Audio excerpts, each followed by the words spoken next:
Rusty Quill presents the Magnus Archives.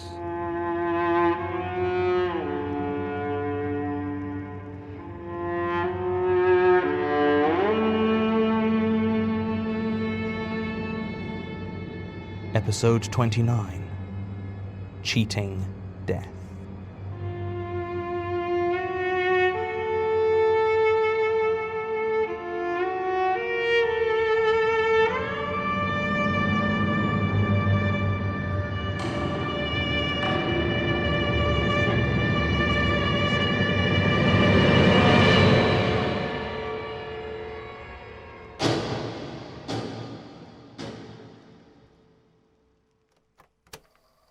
Statement of Nathaniel Thorp regarding his own mortality. Original statement given June 4th, 1972. Audio recording by Jonathan Sims, Head Archivist of the Magnus Institute, London. Statement begins. Are you interested in folk tales at all? I know I'm here to provide a statement of my own experience, and I will, but there's something so revealing in the stories that grow up in a culture, wouldn't you say? And I promise it will be relevant by the end. I can guarantee it's not in your library either, because as far as I know, this story has never been written down.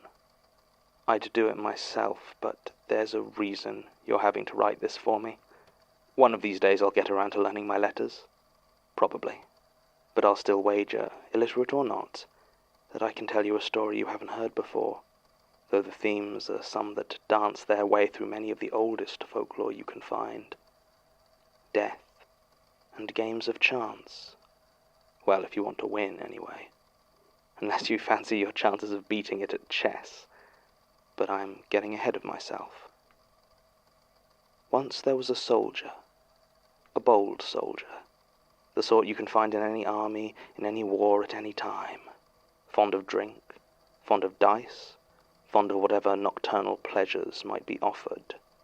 He was bold as brass, yet bold is not the same as brave, and rarely did he take to the field of battle without somehow finding himself at the rear of the charge, where cannon and musket ball were less likely to find him. As I say, he could have been fighting anywhere, but this story is in New England during the time of the Revolutionary War. Whether he was British or American or even French, it means nothing. What matters is that at the Battle of Bunker Hill he found himself alone. The night before had been wasted hard carousing, and what money he had not lost betting on faro had quickly been spent on drinking and pleasant company. So it was that he took to the field of battle with his head already swimming and eyes a stinging red. He had neglected even to bring gunpowder enough to reload his rifle, having filled his pouch instead with playing cards. And with every boom of the cannon the soldier's head pulsed in such pain that he thought himself shot. The smoke was coiled thick around him, and the acrid stench of gunpowder and blood made him retch. He fired his one and only shot, and it disappeared into the roiling fog of war. He tried to advance, but he did not know which way was towards the enemy, nor could he see any others amidst the chaos of battle, enemy or comrade. For all the muskets and cannons he could hear, it seemed he was alone. As he stood there, the soldier saw that some of the blood that fell into the sodden soil was his own. When he had been shot he had no idea, but the pain that surged through him as he touched his wounded chest left no doubt. The bold soldier considered returning to his lines to find a doctor, but he remembered all too clearly the mouldering filth of the medical tents, the ranks of infected fools wailing out their last doomed cries. He would not die like that. He would not choke out some feeble plea for his mother in some grime-encrusted infirmary. He turned, threw down his rifle, and began to run. He did not know in which direction he was going, and simply prayed that it was not towards the enemy or the sea. Blood flowed freely from the ragged wound in his chest, and his breathing was labored, yet he pushed on. He ran until the mud turned to soil, and the soil turned to grass, until the smoke turned to fog, and the fog turned to rain, and dusk came upon him. Despite the balmy warmth of that June day, the night was bitterly cold. Perhaps it was the rain that pounded upon his tunic, or perhaps it was the beginnings of a fever. But when the soldier finally stopped running, he was so chilled that it took all the energy he had left in him not to collapse. He was soaked through, shivering violently, and very aware that if he did not find somewhere to take shelter from the elements, he was going to die. And not a quick, clean death from a pistol or a saber, a miserable, shivering death in some barren field near Boston. The soldier, whose boldness seemed to seep out with his blood, did not want to die. And here there is something to be said on death. Everyone fears death. Of course they do. Even the most devout must have some apprehension, for however confident they are in a life everlasting with their deity of choice, the concept of eternity is one that the mortal mind recoils from. Be it bliss, torment, or the senseless void, none can actually imagine what it is to die. So it's only right that all should have a healthy fear of it. There are some, though, for whom it is an enduring terror, who cannot even consider the inevitable termination of life without a deepest panic, and can think of nothing in life that could be worse than its end. The soldier was of this cloth, and upon feeling his time drawing to a close, he began to cast about in fear. He spied a farmhouse, dark and uninviting. The fighting nearby had likely scared off whoever lived there.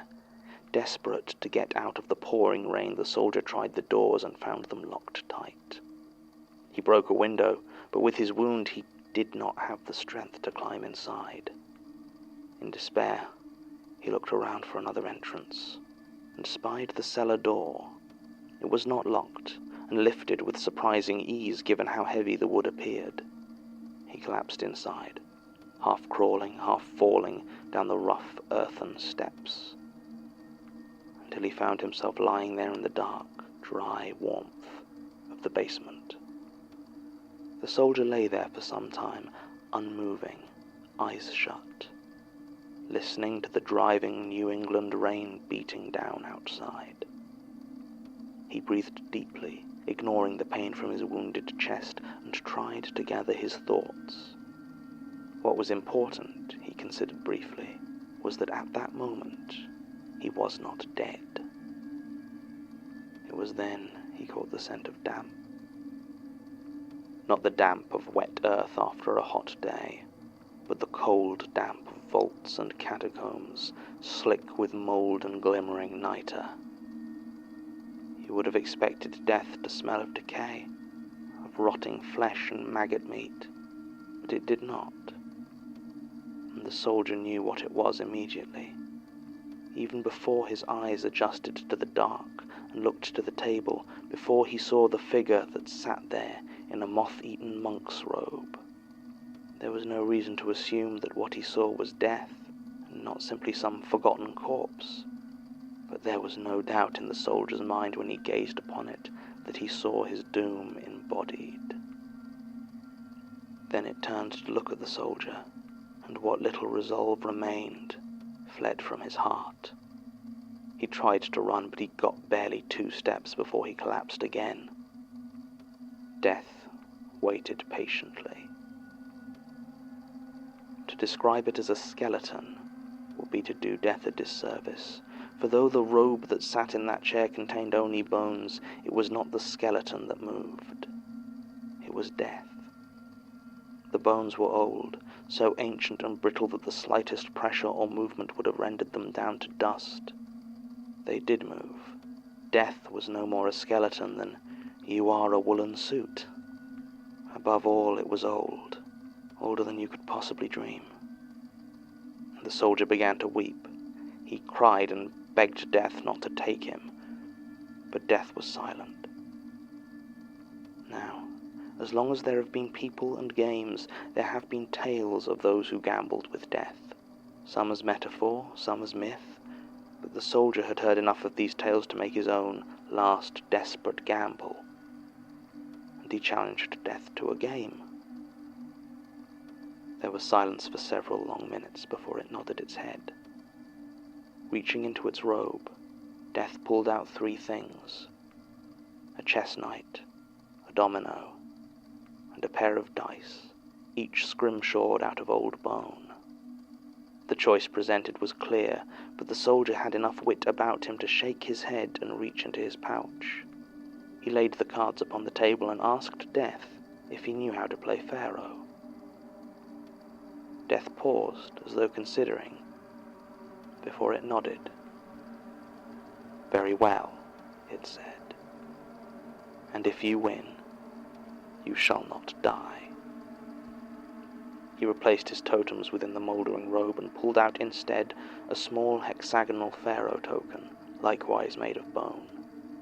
The soldier, starting to feel bold again as the wood of the table warped and decayed into the 13 cards of a pharaoh board, pushed it to the side and told Death with the faintest hint of a smile that he had brought his own. From somewhere Death produced a dealing box and, placing the playing cards within it, it began to deal.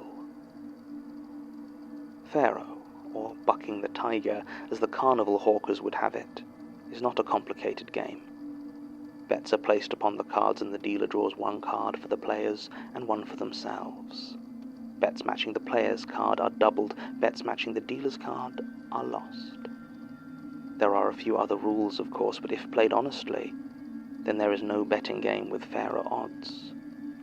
The soldier had never before encountered an honest game. He had before him a small pile of ivory sticks, not unlike those used for betting in mahjong, though the soldier had no knowledge of such a game. He knew that if his pile was gone, then his life was forfeit. The game was slow and deliberate, and the soldier could not have said if they played for hours, for days, or for months. The night outside showed no sign of ending, nor did the rain cease its drumming out a rhythm on the still open cellar door.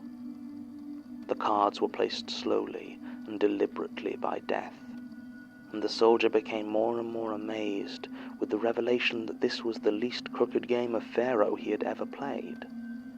Still, there was little scope for him to cheat, as there was none of the shouting or crowds that served as a distraction in every gambling parlor. The relentless hollow gaze of the collapsing holes of Death's skull were enough to keep the soldier almost from pushing his luck too far. Then at last it reached what looked to be the final play. The deck was almost exhausted, and all the soldier had was piled upon the number 3. As his reserve had dwindled, the soldier felt the wound in his chest begin to pulse with a dull ache, as thick beads of sweat rolled down his shivering face. If the final 3 came up for the dealer, he had lost. But if it came up for him, then he would finish the game with a higher stack than Death. Perhaps that would be enough for him to win. The rules of the wager had not been clearly explained, but as the shivering began to overtake him, the soldier clutched to this faint hope. And as Death reached its hand for the final cards, he placed his copper upon his pile, the 6-sided token that reversed the bet. Now it was, if Death drew the 3 as the dealer's card, he would win. Death turned the card to reveal a king, and reached for the next one. The soldier knew that he had made a mistake. When the 3 was turned, he would lose his bet, and lose everything. He had only one chance, one thin sliver of hope, and even that would no doubt simply damn him further. But what else could he do? As Death turned its head towards the Pharaoh box to draw the next card, the soldier, in one practiced move, took the thin length of twine wrapped around his thumb and through the tiny drilled hole in his copper, and pulled it taut. With an almost imperceptible flick of the wrist, he pulled it back and into his hand, removing it from the board, and leaving his bet to win when the 3 was drawn. The terror that gripped him when death returned its gaze to the board was deeper than any he had ever known. Every other time he had attempted that trick, the baying of the crowd and the heaving mass of patrons placing bets afforded him ample cover. Yet in the stillness and dark, with just him and his endless opponent playing their game, there was surely no way such a move could go unnoticed. Death turned the card over. The 3 of spades. It glanced at the card, then at the small pile of ivory in front of the soldier. It made no sound, and the soldier could not tell if what he heard was the rain falling outside or the beating of his own heart. Finally, Death nodded its head and pushed its own pile of bone sticks towards the soldier. "You win." Its tone was almost happy. The soldier didn't notice as at these words a thrill went through his heart. He had beaten death. He was going to live.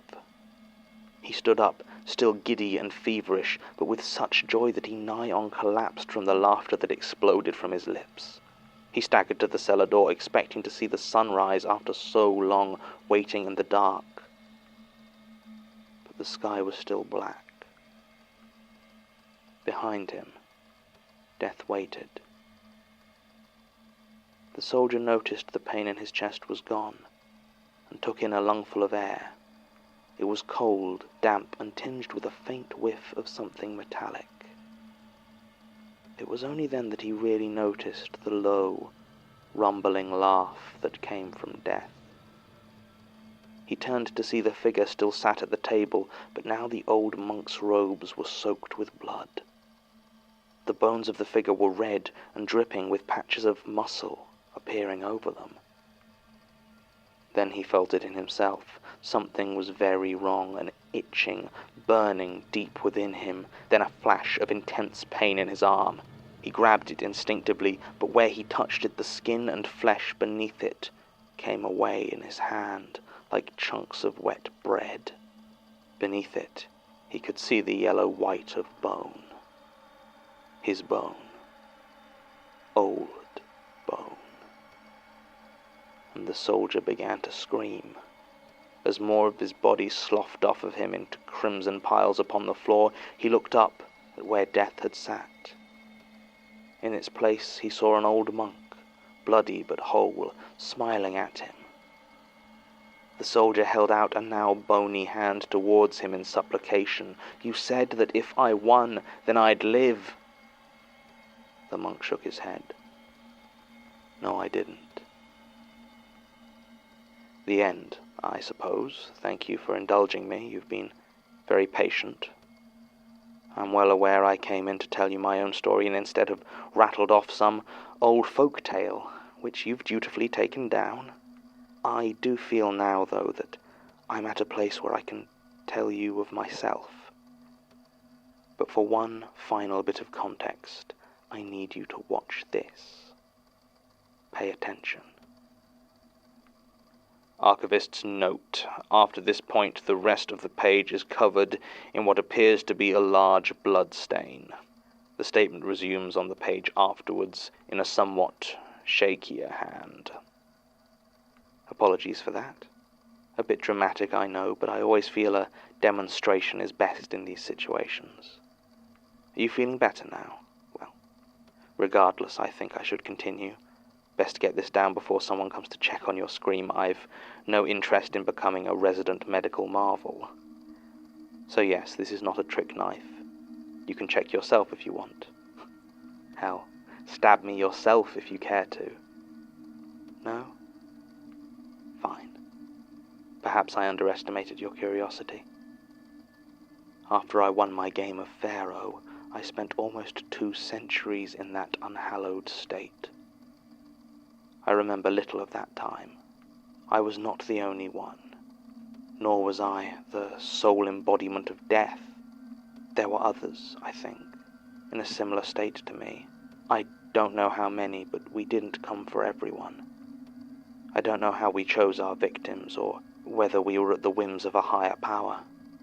I call them victims, as while we visited many a terminal or doomed soul, we did not only visit those whose time had come.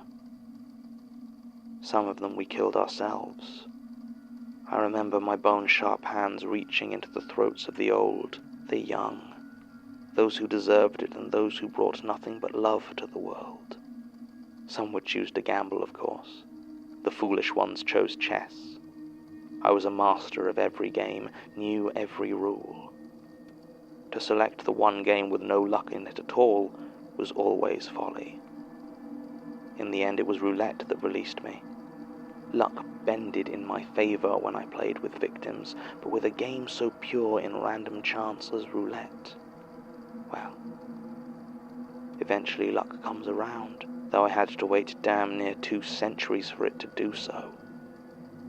I will never forget the look on that old man's face when he won, and began to feel the change overtake him.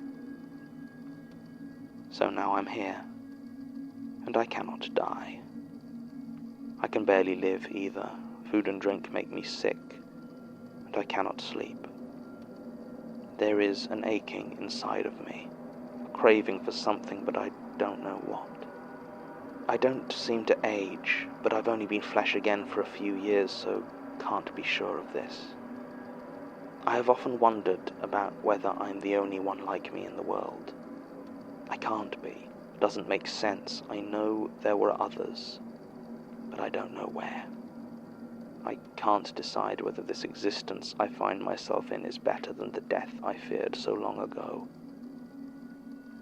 I sometimes wonder, but have decided that it is.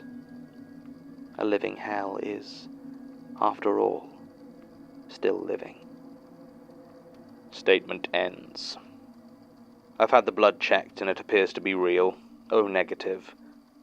And that's about as far as I can confirm anything about this statement 44 years after the fact. The details Mr. Thorp provided on his residence, occupation, etc. appear to have been accurate for the time, but we've been unable to track down any up-to-date information on him, if he even still lives.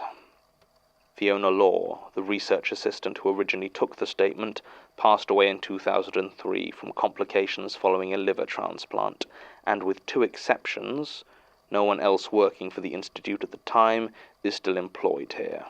Gertrude Robinson was there, of course, but we can't exactly ask her, and Elias was working as a filing clerk at the time.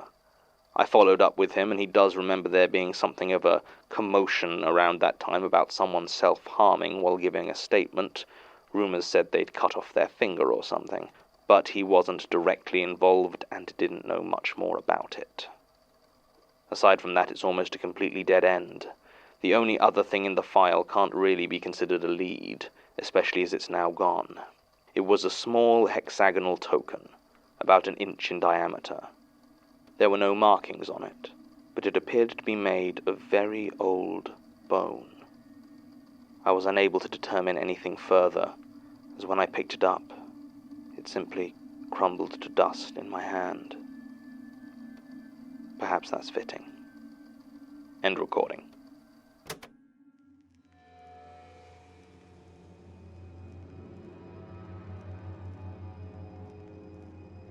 The Magnus Archives is a podcast distributed by rustyquill.com and licensed under a Creative Commons Attribution Non-Commercial Share-alike International license.